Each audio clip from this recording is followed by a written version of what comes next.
যদি সৌগত রায় প্রমাণ করতে পারেন ব্যক্তিগতভাবে কেউ টাকা দিয়েছে তাহলে সব ছেড়ে দেব, খড়দহে বললেন শিলভদ্র দত্ত। নিশিদিন ডায়াগনস্টিক সেন্টার, এ কমপ্লিট ডায়াগনস্টিক সলিউশন।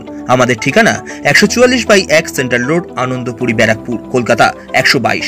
আমাদের যোগাযোগ 9875338719।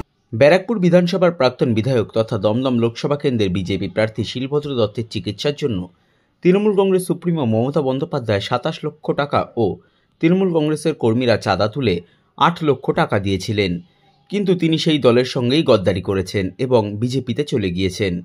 বরানগরের এক দলীয় সভা থেকে এমন দাবি করেছিলেন দমদম লোকসভা কেন্দ্রের বিদায়ী সাংসদ তথা তৃণমূল কংগ্রেস প্রার্থী সৌগত রায়। সেই বিষয় নিয়ে রবিবার খড়দহে আয়োজিত বিজেপির চায় পে চর্চা কর্মসূচিতে সংবাদ মাধ্যমের মুখোমুখি হয়ে সৌগত রায়কে কড়া ভাষায় আক্রমণ করলেন দমদম লোকসভা কেন্দ্রের বিজেপি প্রার্থী শিলভদ্র দত্ত। তিনি বলেন যে 27 লক্ষ টাকার কথা বলা হয়েছে সেই টাকাটি তিনি বিধায়ক ছিলেন বলে পেয়েছিলেন। এছাড়াও চাঁদা তুলে যে টাকাটা দেওয়ার কথা বলা হচ্ছে সেটা সম্পূর্ণ ভিত্তিহীন। যদি সৌগত রায় প্রমাণ করতে পারেন তাহলে তিনি সবকিছু ছেড়ে দেবেন বলেও দাবি করেন শিলভদ্র দত্ত। এক কথা রোজ রোজ উত্তর দেবো না। সৌগত রায়ের বাবা আমার প্রাণ বাঁচায়নি। সৌগত রায়কে বলবেন যে 1 নয়া পয়সা দিয়েছেন, আর 2019 থেকে আজ অব্দি একদিনের জন্য আমার খোঁজ নিয়েছেন কিনা। সৌগত রায়ও প্রাণ বাঁচাননি, আর উনি যার জোরে চলছেন, যিনি ওনাকে ক্যাটারার বানিয়েছেন, তিনিও আমার প্রাণ বাঁচান। প্রাণ ডাক্তাররা বাঁচায়, প্রাণ ঈশ্বর বাঁচায়, প্রাণ বাঁচানো নেই। আর যদি আমি তো সৌগত রায়কে বলছি, যদি প্রমাণ করে দিতে পারেন যে ব্যক্তিগতভাবে ওনারা কোনো পয়সা দিয়েছেন, আমি সব ছেড়ে দেবো।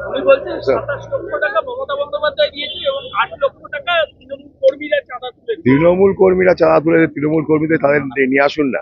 আর 27 লক্ষ টাকা মমতা ব্যানার্জি দিয়েছি দেখান না। মমতা ব্যানার্জির বাবার টাকা নাকি, যেটা এমএলএ হিসেবে পাওয়া পৈতৃক সম্পত্তি? সৌগত রায়ের পৈতৃক সম্পত্তি বাবা রেখে গেছিল নাকি টাকাটা?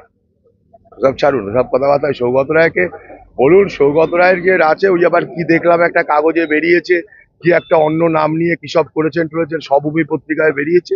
সৌগত রায়কে ওগুলো সামলাতে বলুন, আমাকে দেখতে হবে না। প্রচারের প্রায় শেষ পর্যায়ে, উপলব্ধি কি? দমদমে তো অনেক খুললেন আপনি। বিজেপি জিতবে, এটাই উপলব্ধি। মানুষের চাহিদা বিজেপি, আর কিছু, আর অন্য কোনো উপলব্ধি নেই। মানুষ নরেন্দ্র মোদীকে চাইছেন। কেন এই উপলব্ধি, কেন এর রেসিপিটা কি এই উপলব্ধির পেছনে? রাস্তায় ঘুরতে গিয়ে দেখছি মানুষ যেভাবে সমর্থন করছে, সেটাই উপলব্ধি, অন্য কিছু না। মানুষ যেভাবে নরেন্দ্র মোদীকে সমর্থন করছেন দেখতে পাচ্ছি, তাই না? সেটাই উপলব্ধি, অন্য কোনো বেসিক কিছু তো নেই। রাস্তায় চলতে গেলে মানুষের ব্যবহার, মানুষের মানে কথাবার্তা বলার মানুষের যে সারা, সেটা থেকে বলছে। তৃণমূল তো বলছে লক্ষ্মীর ভান্ডার পার করে দেবে, আর কিবার লক্ষ্মীর ভান্ডার পার করেগা? লক্ষ্মীর ভান্ডার তো পার করেছে, সন্দেশকারীর মা লক্ষ্মীকে ধর্ষণ করে।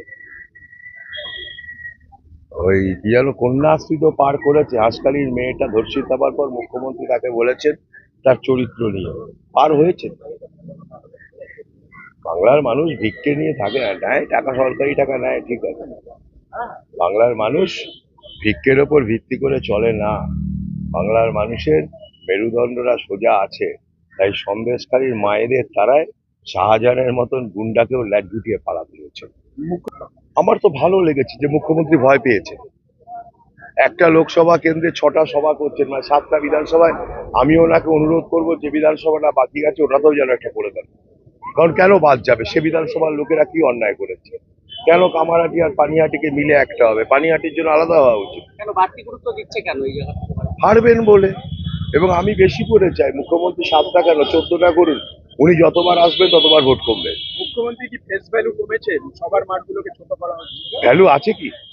তাহলে তো কমারই আছে। একটা সময় ছিল মানুষ উজাড় করে ভোট দিয়েছিলেন, এখন ওনার ফেস ভ্যালু আছে কি? ওনার ফেস মানে তো সন্দেশকারীর সেই ধর্ষিতা মায়ের ছবি দেখা যায়, ওনার ফেসে তো চাকরি চোরেদের ছবি দেখা যায়, ওনার ফেসে তো মানে রেশন চোরেদের ছবি দেখা যায়।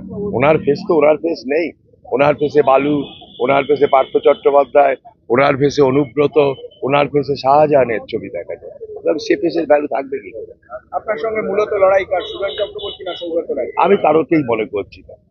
আমি নরেন্দ্র মোদীর সৈনিক। নরেন্দ্র মোদীকে মানুষ ভোট দেবেন, কারণ উন্নয়নের জন্য নরেন্দ্র মোদী একটা পথ দেখায়।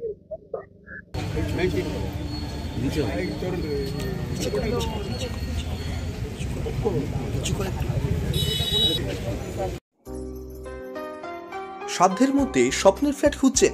লাবণ্য গ্রুপের পক্ষ থেকে ব্যারাকপুর হরিসভা মন্দিরের নিকটে সোনাঝুরি আবাসন। থাকছে lift, top floor, set, 0% GST। এছাড়াও থাকছে ব্যাংক লোনের সুব্যবস্থা।